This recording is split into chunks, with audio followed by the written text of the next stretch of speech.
Thank you for joining us for the International Student Connect Labor Market and Employment presentation.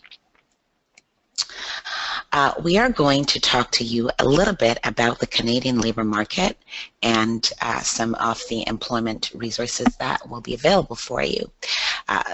On our agenda today, we'll talk about defining the labor market and information on some industries, recognizing regulated and unregulated professions and trades, and some job search and employment-related information. Now, pretty much, if you're watching this webinar, you probably have some questions about the Canadian labor market and what is this labor market information that everyone refers to when we speak of the labor market. Now, basically, labor market information, it sometimes can be overwhelming and a little bit confusing as well. It helps you to learn about things like the skills that are required for a particular job that you're looking for, the industries that are actually hiring, and the prospects within that industry, so whether it's good, it's fair, or excellent, and things like that. So, for example, let's say you are an engineer and you're looking for work in you've just graduated, you want to move to a particular area in Canada, in Ontario, and you know that you're going to be looking for a job. Well, one of the things that we strongly suggest is that you do some labor market research prior to moving, because there could be, the possibility is there that wherever it is that you're planning to move, there may not necessarily be high job prospects in that area in your field. So this is where the labor market information becomes quite relevant and useful to you. Now, where can you find this information? It's practically everywhere. There's several different resources, and I'm just going to go through those very quickly. We have Job Bank. It's a website. Go to www.jobbank.gc.ca, and the page looks very similar to this one that we're showing here in the screenshot. It talks about jobs, immigration, travel, business, but as you go to the front page, there it is, labor market, and you simply have to click on that link. It is free for users, and it provides career information, opportunities about different jobs, educational requirements. It even go as far as to give you wage rates and salaries. So what would it be hourly? What would it be if you were getting salary? And the current employment trends and outlook for the next, let's say, sometimes it goes up to, I believe, about 5 years. So it's pretty good. Another resource is Stats Canada. It's www.statcan.gc.ca, and here it's broken down, the labor market information is broken down in terms of the different provinces within Canada. And so if you're living in Ontario, you simply need to go here, click on Ontario, and here you'll also find some valuable information on the labor market as well. So again, like I said, there are several different places. You can also go to the Ministry of Advanced Education and Skills Development. They operate the Employment Ontario Centres that actually helps to support people and give them information on labor market information as well. If you go into one of these Employment Ontario centres, you'll actually be able to speak to a settlement worker who's able to provide you with some information. You can go to www.tcu.gov.on.ca, and there you have it, labor market information once again. So those are 3 different resources that I've just provided. Let's take a look at the different regions and the different industries that are quite prevalent in these different regions, okay? Now, mining is generally found in Northern Ontario. So if you're into mining, then Northern Ontario is probably where you should be looking to settle if you are planning on remaining in Canada after you have after you've graduated. Agriculture is generally southwestern and close by the Niagara Peninsula. The tech industry is in Waterloo. the Waterloo region is just outside of Toronto, not very far from Toronto. And then if you're into banking and financing, then you know that Toronto is the place to be. When we talk about regulated and non-regulated professions, there's just a slight difference between the two. One, the regulated profession requires that you should actually have some level of usually a professional certification, license, or registration is associated with these professions, and some of these are listed here for you. You can see medicine, pharmaceuticals, social workers are part of that category. And then the non-regulated professions are bookkeepers, computer programmers, and financial managers and things like that. So if you are whichever profession you fall under, whichever category you fall under, when you're trying to determine where am I going to live and where can I find a job in my field, then you should begin to look at the differences between the two.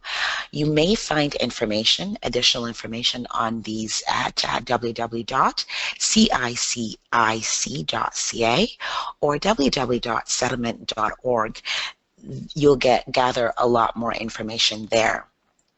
Now, employment in the regulated occupations, generally, people who come from their source country, normally you come here to go to school in Canada. Either you are going to complete post-secondary education, you're probably going to do a bachelor's, or if you are more advanced, you're looking to do your master's or your PhD. Now, you may already have some qualification, and if you are in the regulated profession, you may want to have that credential assessed or upgraded. So ensure that you get all the necessary documents that you need to be evaluated prior to coming to Canada, prior to beginning school, so you know exactly what steps you're going to take once you get here. And find the approved agencies that can do your evaluations for you. We've listed them here. ICASC is International Credential Assessment Services of Canada, and we've got CES, which is Comparative Education Services, and there's also WES, and we looked at CICIC.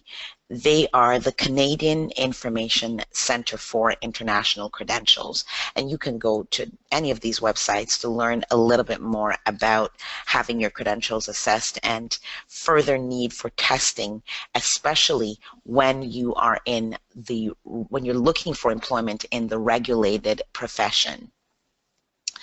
Non-regulated professions are a little bit more flexible, and you don't necessarily have to wait to have your credentials evaluated or even upgraded for that matter. You may just begin studying, and then once you've completed your studies here in Canada, you may just simply need to start looking for a job. It can be challenging in the non-regulated professions to find work simply because of the vast volume of people who are in some of these professions. So experience is quite critical. This means going to college or university, you may want to find a part-time job in your field. I know that sometimes it is a little bit difficult to do that, but if you can, even volunteering would actually help you in that area. Now, you've completed your studies and you want to find work. Well, there are a few different places that you can go to get some help. You can go to the community agencies. Employment agencies are actually also useful. And temporary employment agencies, and we call these temp agencies for short, they actually will provide you with some support as well, but definitely start by going to the Community Settlement Agency, and you can find the ones that are closest to you by visiting www.settlement.org, and you'll get some more clarity and information from a settlement worker at no cost to you. Now, The eligibility criteria for students, we're looking now at the employment aspects of this presentation. Now, as a student, once you have a valid study permit, you can work off campus. Now, you would only need a valid study permit. Again, you have to be a full-time student. You must be enrolled at a designated learning institution, and that must be in post-secondary education.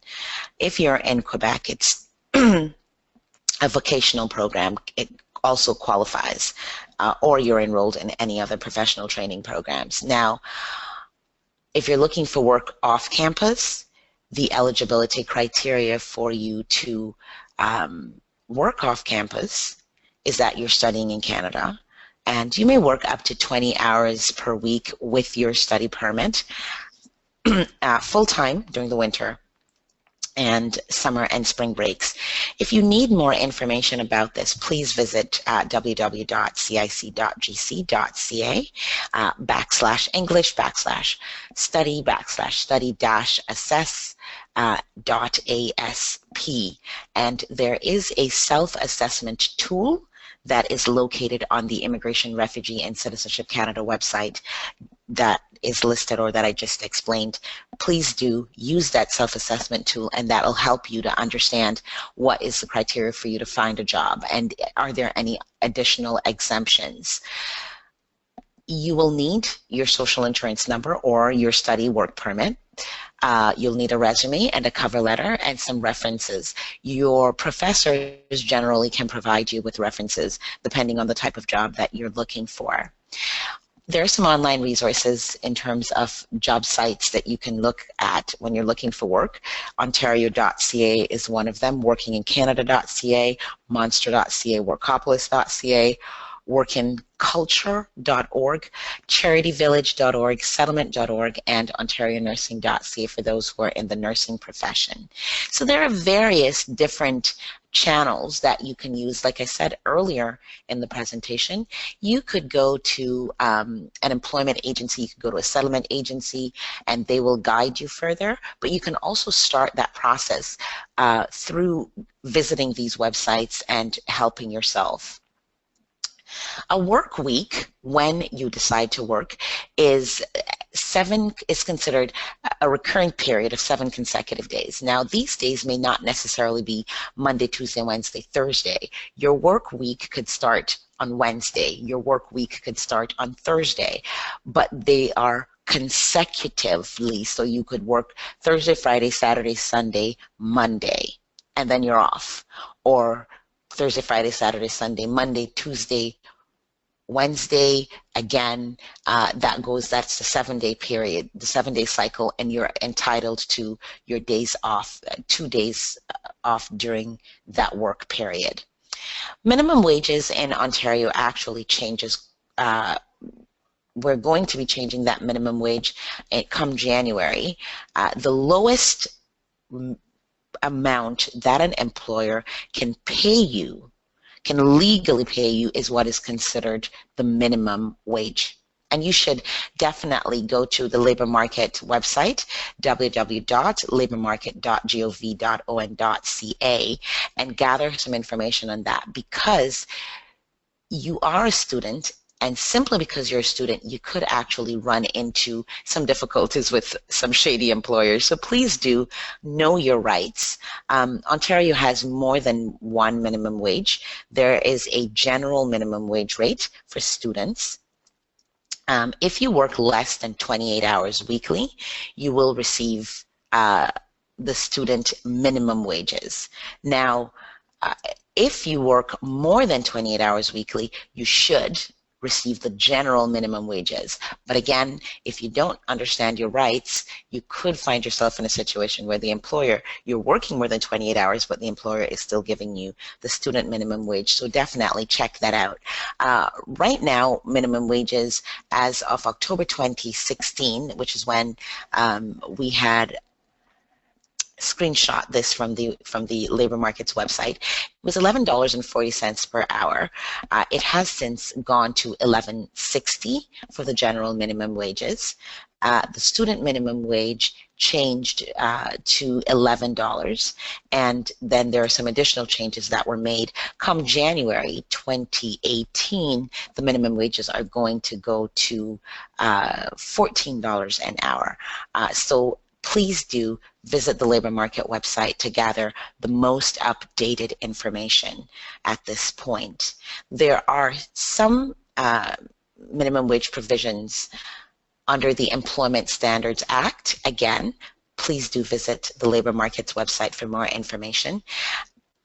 These professions are not covered under the labor market. So architecture, professional engineering, medicine, and optometry, all of these that are listed here are not covered under that act. So you could get paid more than the minimum wages. They could pay you a different wage. That's something that you do need to go and do some research on. That takes us to the resources that we have available for you. We have the International Student Connect website. On the website, you will find our International Student Guide, the fact sheets, our transition plan, a handbook, and various other resources. If you are part of one of the colleges or the universities that's taking part in the International Student Connect project, you will also be eligible to attend group session workshops, or you'll have access to one-on-one settlement support from one of our settlement workers. I'll just take a quick look at the transition plan that you can find on our website just to give you a little bit more information about this tool. It is actually a tool that is there to help you step by step create, as it suggests, a transition plan to, if you are planning on becoming a permanent resident after you graduate from the college or the university, there are various different steps that you need to follow in order to fulfill your requirements. And so what this transition plan does is it walks you through the different things that you need to do in order for you to complete that process. So please do visit our website at www.internationalstudentsconnect.org, and you can select the transition plan and just get started. You register and it will take you into the plan itself, and you'll be able to create your own transition plan. A little bit about the International Student Connect project. The project is funded by the Ministry of Citizenship and Immigration Canada. And this project was actually created to provide some settlement support to all international students and their families. We go into the, we partner with the institutions. So there are a few colleges and universities that we've partnered with. However, if you are not if you're not going to one of these colleges or universities, you still do have access to the resources that we have online. Costi Immigrant Services is the agency that coordinates the International Student Connect project, and this agency is actually a multicultural based settlement agency that supports over 39,000 clients annually, and there are about 17 locations across the Greater Toronto area. I am an employee of Costi Immigrant Services, and so what we would like you to do is, we've got several of these presentations online. Please do feel free to access the presentations, get additional information if you would like. If you'd like to contact us, you may do so at 1-844-871-4567, or you can email us at isc@costi.org. We have webinars that will give you more details. They are live, and you're able to speak with the presenter at the time of the webinar. You can ask various questions at that time. So if you'd like to visit, to attend one of our webinars, please go to our website and register for any one of the topics that we have listed there. Thank you once again for viewing our presentation, and we hope to see you join us at one of our live webinars. Have a great day.